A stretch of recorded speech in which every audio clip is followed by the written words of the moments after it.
having a sex addiction would probably be the same as it is now, but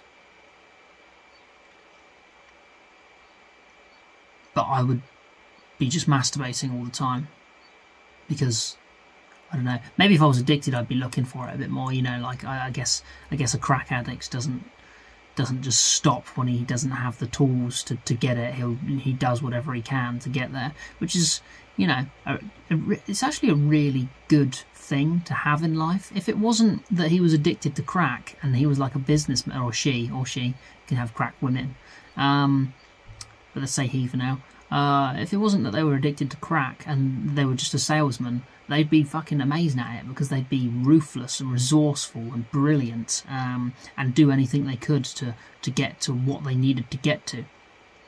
So if they managed to change the goal centre in their mind, which would be impossible with a crack addict, obviously, because when your body starts to cry out for it, it's yeah. Anyway, I think I'd rather just never have sex again, because I feel.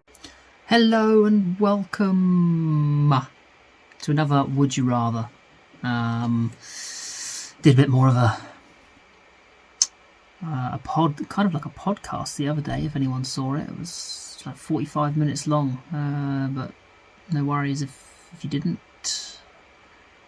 Go back and watch it if you want. If you don't, then don't. Anyway, let's get on with this. Welcome to Sam's Place. Yeah, still going with that name. Would you rather never have sex again, or have a SA, sex anonymous for people with a sex addiction? See, as a man that's not getting any sex at the moment, having a sex addiction would probably be the same as it is now, but I would be just masturbating all the time, because I don't know, maybe if I was addicted I'd be looking for it a bit more, you know, like I guess a crack addict doesn't just stop when he doesn't have the tools to get it. He does whatever he can to get there, which is, you know, it's actually a really good thing to have in life. If it wasn't that he was addicted to crack and he was like a businessman, or she can have crack women, but let's say he for now. If it wasn't that they were addicted to crack and they were just a salesman, they'd be fucking amazing at it, because they'd be ruthless and resourceful and brilliant, and do anything they could to get to what they needed to get to.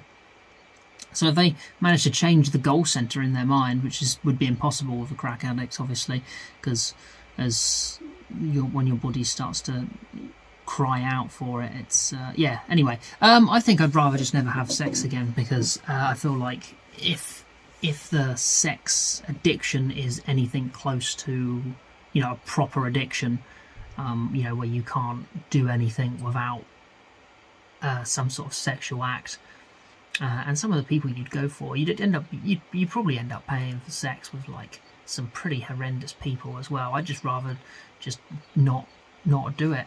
So I'm gonna go never have sex again. Wow.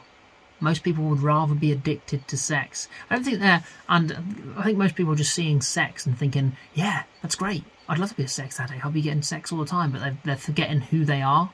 You know, like, if you're not getting it now and you're not a sex addict, then you're probably not going to get much when you're a sex addict, but you'll have that added stress of being addicted to sex, which is going to be fucking awful.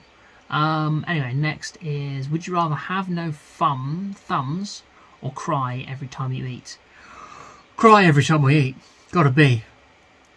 Oh yeah, I'm bored of my own content. It's gotta be cry every time you eat, because opposable thumbs, I mean, there's not really much you can do. I mean, you can do stuff without them, but I'd rather be able to grip things, you know.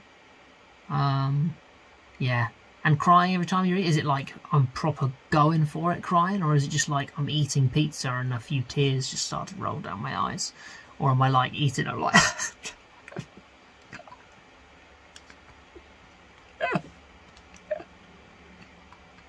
so delicious. It's not dripping down my nose. Oh God, I'm looking forward to this. Like that. Is it like that? Because if it is, that'd be a bit more difficult. But I feel like getting through life without thumbs would be all the more difficult. So I'm going to cry every time I eat.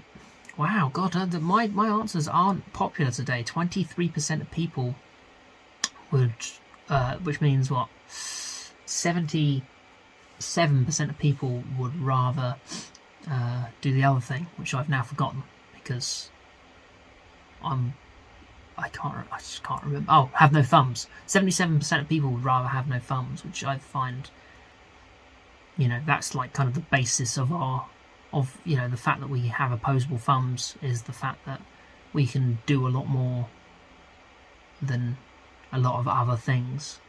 I don't know. Would you rather jump off a cliff and land on a giant booger, okay, or jump off a bridge with no rope? I mean, like, does the giant booger stop my, does it cushion the fall? Do I die? Because if I jump off a bridge with no rope, it depends, one, how tall the bridge is. Like, if we're looking at, like, I don't know, the Millennium Bridge in London, then probably not, because if you jump off there into the water, unless there's a disturbance in the water, you're gonna hit the water and probably break your neck or something like that, because water doesn't compress, does it?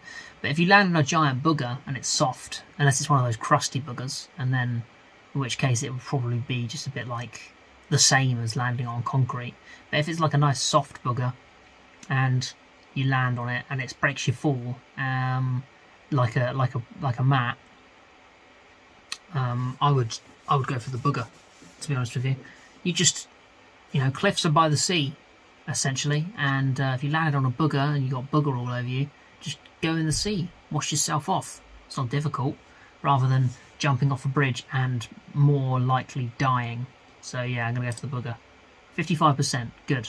We're getting there. People are starting to agree with me. Would you rather, this is the last one, would you rather eat a gorilla dick, okay, or get raped by a homeless man with AIDS? Eat a gorilla dick? What is, like, is it still attached to the gorilla? Because obviously that's like death or AIDS. And AIDS isn't like it used to be. It's not like AIDS in the 80s where people were dying and they were giving people really shitty medication and saying this will help, and then it actually made it worse. So you would be able to survive. Like, look at Magic Johnson. He got diagnosed in the 90s and he's fine. And like, well, he's probably not fine, but he's done well, like, compared to a lot of people around the time that just died really quickly. Or eat a gorilla dick. Like, if it's attached, you're probably going to get killed by a gorilla if you're trying to eat its dick while you're there, because they are big motherfuckers. But if it's not attached, then just eat the gorilla dick. It's just you can chop it up and put it in a spag bowl, or fry it, and I don't know. You can just have a bit of gorilla dick on a skewer.